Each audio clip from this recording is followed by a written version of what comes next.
My name is Dr. Rick Seguil. And action. Hey, Jay, this is Kirk, man. Stress and coping.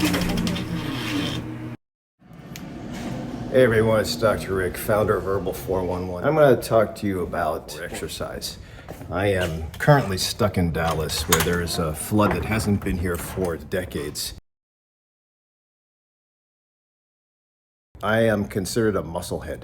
Those things back there are called dumbbells, and those of you who don't like resistance exercise probably don't use them. If you do exercise, you might use these things. That's a rowing machine, treadmill, bike, and where I just came from is the swimming pool. It's important to find places where I can exercise. I usually go to Planet Fitness. Every state has a Planet Fitness. I don't have to pay because I know the layout. I'm going to be turning 60 in 4 days. I think I have some pretty lean muscle mass that I've carried since I was 18. I used to work out at LaSalle University with my college roommate, Tony D'Angelo, rest in peace. He introduced me to exercise. I was always lean, even in high school. I was a lettered athlete, captain of the track and field team, and most valuable player. After meeting up with Tony, he introduced me to weight training, how to do it properly. I have to stress that importance. I've seen a lot of people go to the weight room and do some really freaky things with the weights and the machines. It might seem that you can get on one of these things and go and just start exercising on your own.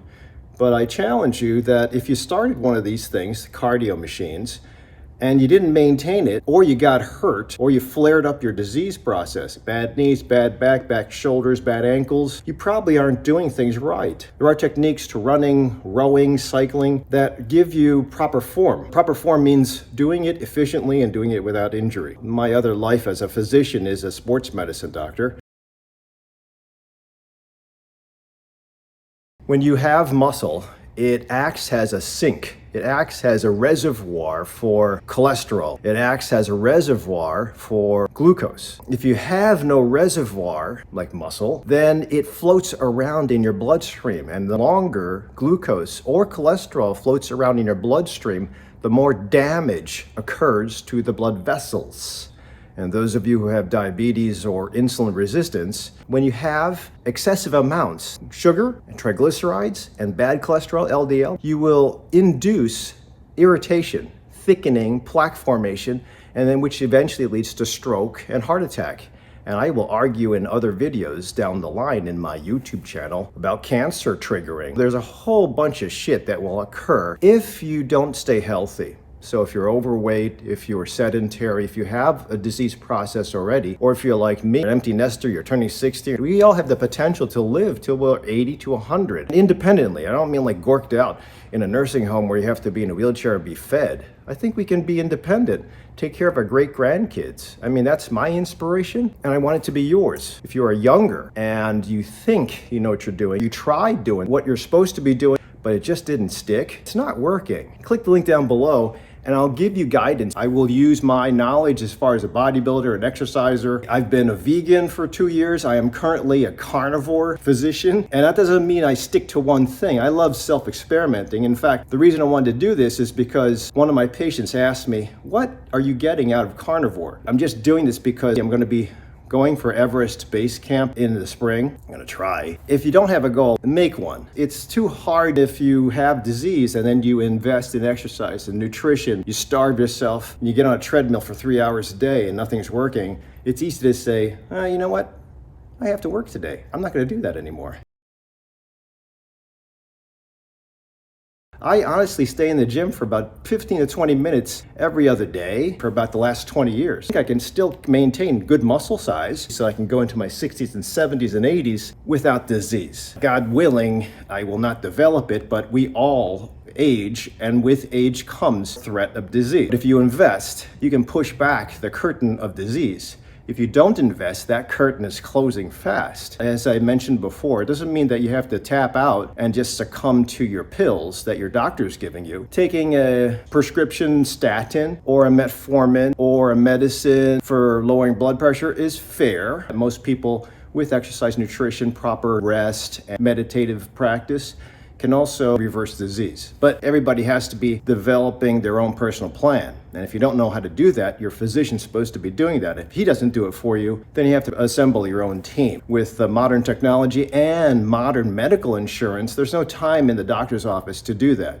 And that's one of the reasons I don't take medical insurance. But subscribe to my YouTube channel and you'll be empowered to live and take advantage of your retirement fund instead of using that retirement fund for all the medical diseases and medicines and procedures that you'll need to get you around. So back to my argument. I was vegan for about 2 years to 3 years and I enjoyed it. I had to manipulate it to increase my protein levels so I could continue with the resistance exercise. I'm a 2-time marathoner. I've done triathlons. And I currently take people to 14,000 feet in Colorado. And that's usually a couple hours of hiking. There is value for cardiovascular exercise, especially if you have high blood pressure or elevated cholesterol.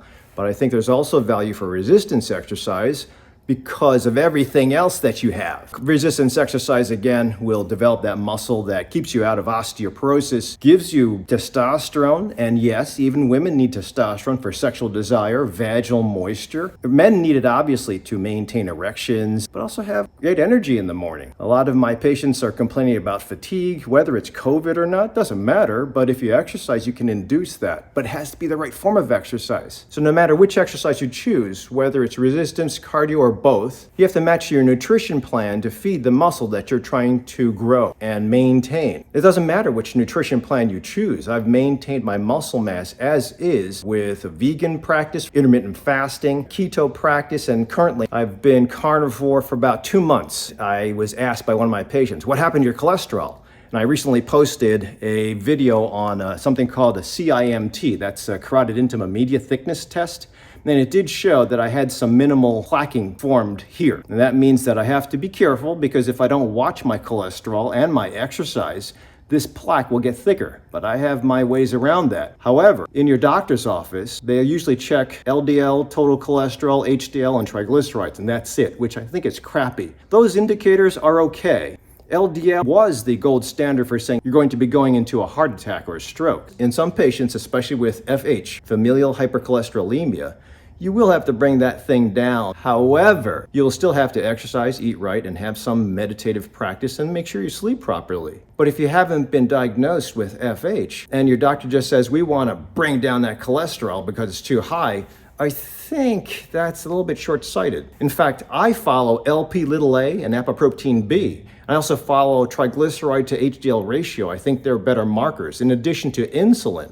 So if your doctor doesn't do any of that stuff, ask him. And if you don't know or your doctor doesn't explain to you, I have a couple videos that I'll put down below on why those tests, I think, are more important than your average cholesterol test. This is my cholesterol.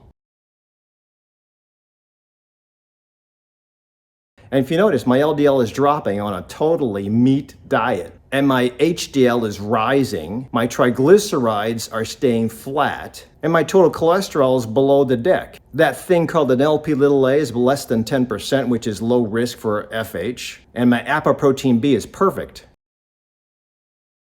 So even with my all meat, egg, bacon diet, I still can maintain that. It certainly is just an N of 1, meaning an experiment of 1, but I have other patients that are doing the same thing. And I'm not just proposing that you should be eating all meat, because it isn't fun to be a Filipino not have rice, because that's part of carnivore. You're not supposed to have carbohydrates. That's also part of keto. You can have a lot of fat, meat, but you can't have any carbohydrates, or you have to keep it less than 50 grams a day. So that's tough. But I think being a vegan is also tough. Honestly, plant-based, meat-based, or in between, as long as you have a doctor that guides you as far as what to do, how to incorporate it with exercise, how to incorporate it with mindful practice, how to maximize on your BMI, lean body mass, blood pressure, and fat percentage, I think that you'll be joining me at hopefully getting to the centenarian age. So I've already challenged Peter Attia to the Centenarian Olympics. This is not meant to be medical advice, so please do not take any of this and do it on your own. Take this information and bring it to your doctor and see what he or she says, or become one of my patients. Please consider subscribing to my YouTube channel and hitting the alert bell to find out when I do new videos on my new series of exercise and diet. If you have any questions, put them in the comment section down below. Otherwise, I'll see you at the next video.